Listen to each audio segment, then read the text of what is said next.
Las esferas de influencia es una de las mecánicas más importantes del Victoria 2, el videojuego cuya es la principal inspiración de este canal. En este video analizaremos cuáles son las esferas de influencia actuales, el origen del término y ejemplos del mismo. La esfera de influencia, en política internacional, es el reclamo exclusivo de un estado hacia un territorio.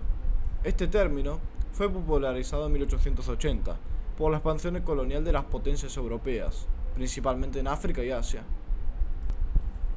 Esta última etapa del colonialismo se caracterizaba por la competencia mutua por colonias pacíficamente, y cuando me refiero pacíficamente es entre potencias europeas, ya que los nativos sufrían todo el armamento nuevo de las potencias europeas.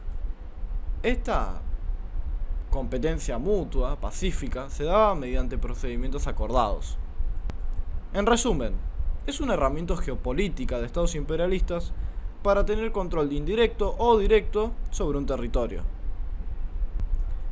El término perdió su relevancia internacional a partir de la Primera Guerra Mundial, pero creo yo que podría seguir teniendo cierta vigencia internacional a la hora de hablar de la influencia de las potencias internacionales en la geopolítica. Dos ejemplos de esferas de influencia en el pasado fueron la doctrina Monroe y la partición de China. La doctrina Monroe, como en el anterior video fue mencionado, es un principio de la política estadounidense que se basa en la no intervención de las potencias europeas, específicamente en América.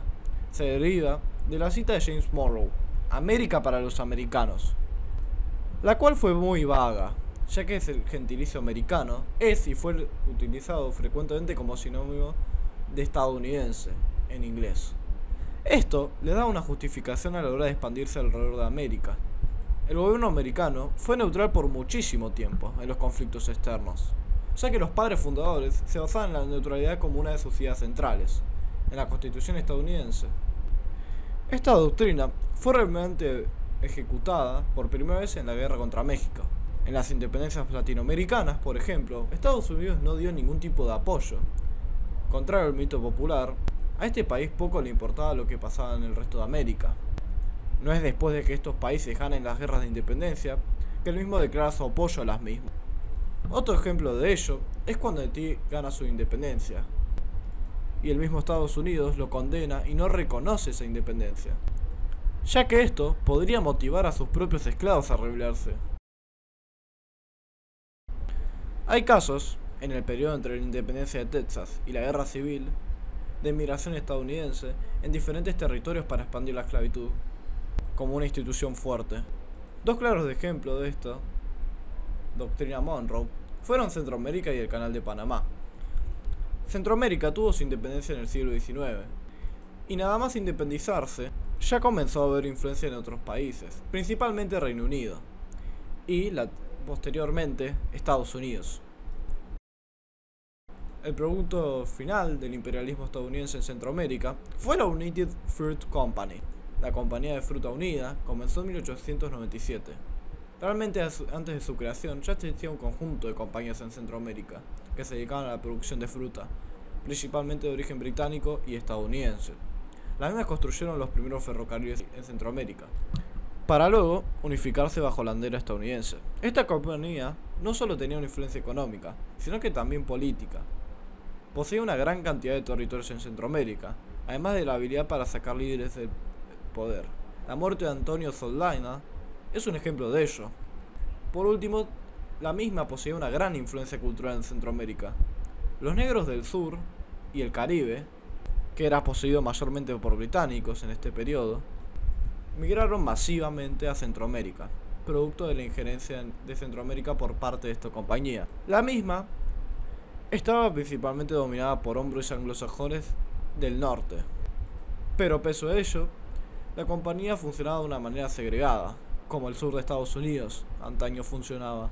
Esto produjo una división racial en Centroamérica, muy grande, más importante que países como del Cono Sur o incluso México. Y si bien existía un sistema de castas antaño, este se profundizó con las ideas endocentristas de estadounidenses, que componen parte de la cultura anglosajona. Esto solo demuestra la tremenda influencia que Estados Unidos tenía en el subcontinente centroamericano. El segundo ejemplo es el Canal de Panamá. El Congreso estadounidense necesitaba una manera sencilla para transportar recursos de la costa este hacia la costa oeste, a lo cual dos soluciones surgieron. La primera, un ferrocarril de costa este hasta costa oeste, como la primera solución, y un canal en algún país centroamericano, al cual el gobierno de Estados Unidos dijo sí y terminó realizando ambos. Pero había un gran debate en cuál canal utilizar. Había dos o incluso tres opciones: Nicaragua, Panamá y el sur de México como opciones. Esto se ve en ejemplos como el ejemplo de Estados Unidos defendiendo a Nicaragua de la costa de Mosquitos, que era poseída por los británicos, aunque también fue de interés del sur esclavista, para así expandir la esclavitud. Y posteriormente, por la fiebre de oro de California, uno de los ejemplos de ello fue la compañía de ferrocarriles en Panamá, la cual era parte de la industria estadounidense. Y de hecho, la independencia de Panamá fue fuertemente influenciada por ello. Al final se decidió por ir por Panamá por un conjunto de razones. Primero que nada, los franceses ya habían empezado a construir el canal de Panamá, a lo cual fallaron, pero dejaron un gran progreso en ese canal. Segundo, la área de Nicaragua era de una mayor extensión. Y por último, días antes de la decisión, un terremoto había sucedido en Nicaragua. Cuando Panamá se independiza, esto automáticamente establece relaciones con el administrador de la empresa de ferrocarriles panameña. Esto se puede ver en la sociedad panameña de hoy en día, la cual es fuertemente influenciada por Estados Unidos y además es considerada popularmente como un paraíso fiscal. Ya se puede ver, por ejemplo, en los Panama Papers. Ahora, vamos a hablar de la China del siglo XIX. Este era un país muy complejo y atrasado a la vez.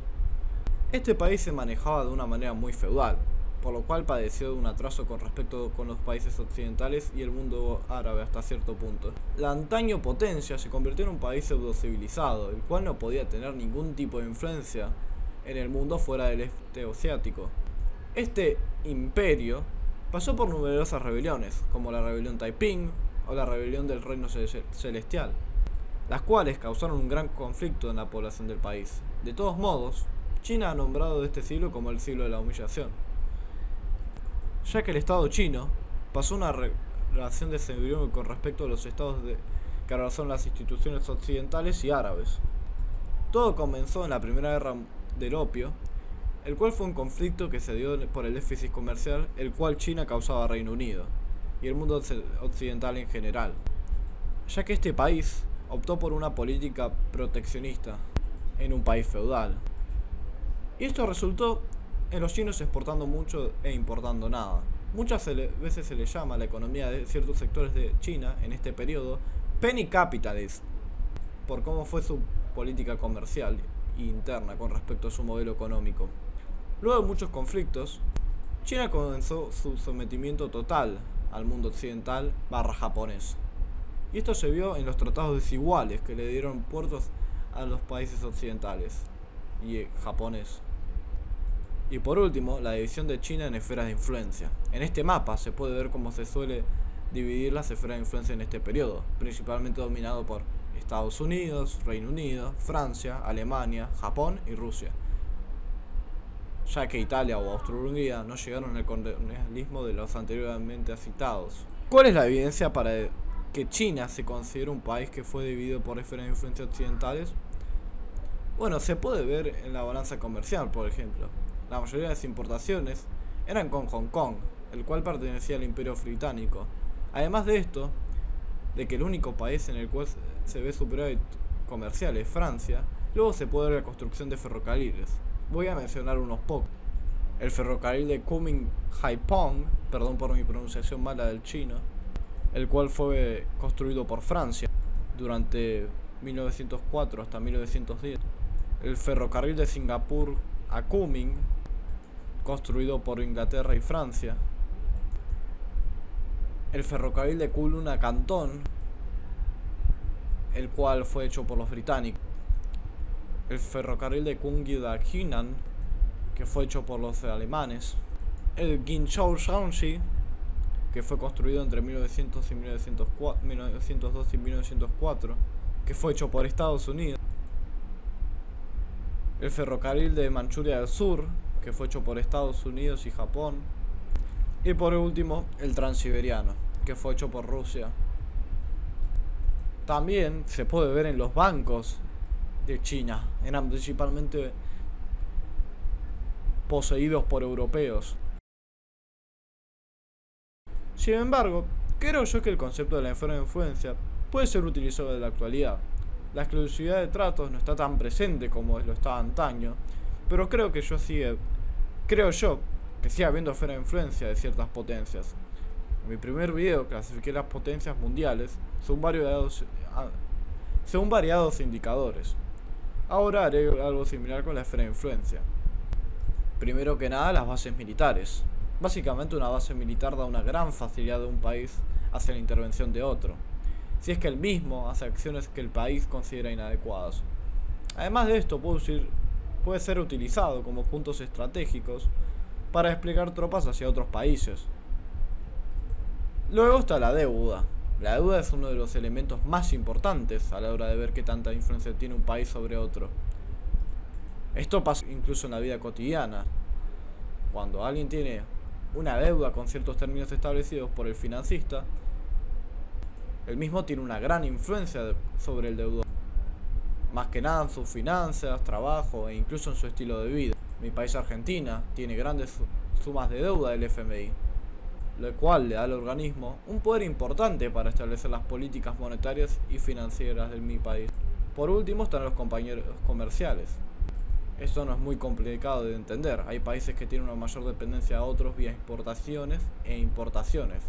China tiene una gran parte del sector asiático dominado por sus productos de calidad y cantidad, que crecen más cada día. Aquí pueden ver el mapa que utilicé y que yo hice. En azul oscuro está la esfera de influencia de Estados Unidos. En azul claro está la esfera de influencia de la Unión Europea. En roja la esfera de influencia de China. En verde la de Rusia. En naranja la de India. En rosa la de Reino Unido. Y por último en violeta la de Japón. Pese a que este país tenga una intervención de Estados Unidos muy grande y no tenga ningún tipo de influencia sobre otros estados. Bueno, espero que les haya gustado este video y que lo hayan disfrutado mucho. Nos veremos en un siguiente video.